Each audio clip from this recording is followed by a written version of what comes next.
That's what I think of. I didn't realize we were actually over there fighting people. Oh yeah. That's and so that kind of laid the baseline for you as far as your experience with combat. Did you ever receive any injuries while you're over there, or did you get it? Did you manage to get out without getting injured? Yeah. Okay. Most part, yeah. Let me see. What that was in 58. Mm-hmm. You got back in 58 as well, correct? Yeah. Okay. And then when you were back in the rear, where did you guys go from like 58 until you finally went to Vietnam? Did you have any other locations? We came back to Camp Lejeune. Right. And I had re-enlisted. Oh, you did? Yeah, and I went to Camp Pendleton. I joined the old First Force Reconnaissance. Okay. And the Marine Pathfinders. And I went to jump school and scuba school. I became a 3rd degree black belt in karate and savate, aikido, and judo.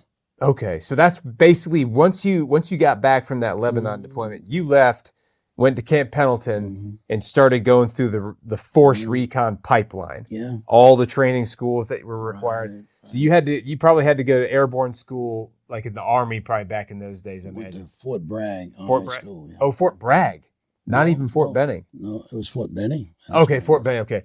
Yeah, I was about to say, I didn't know they did that at Fort Bragg, but Fort Benning, that makes sense. Yeah, because I know a lot of the guys back in those days, they were still having to go to Army schools for most everything. Did you go to dive school as well? Yeah.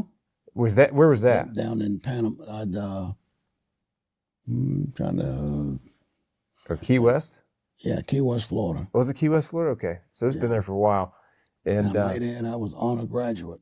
From dive school? Yeah. That's one of the hardest schools in the military, apparently. And most people thought back in those days that Negroes couldn't swim. Well, I'll probably prove them wrong, I'd say, if you were the honor grad. I showed up.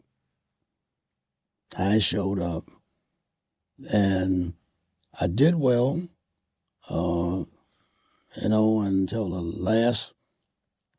I was a sergeant, and I took down the other 19 other divers with me. Yeah. And at the end of the program, so we were going to Vietnam when we come back to Camp Lejeune. What year was this? 1966. Oh, 66, okay. Yeah. So you were finishing dive school by that point? I finished dive school. Okay. But I had one man that didn't make the time swim. You have to be able to make this, say, 1,000-meter swim in a certain amount of time. Well, he didn't quite make it. And he was a good man. So I went to the chief and I said, Chief, I got a problem.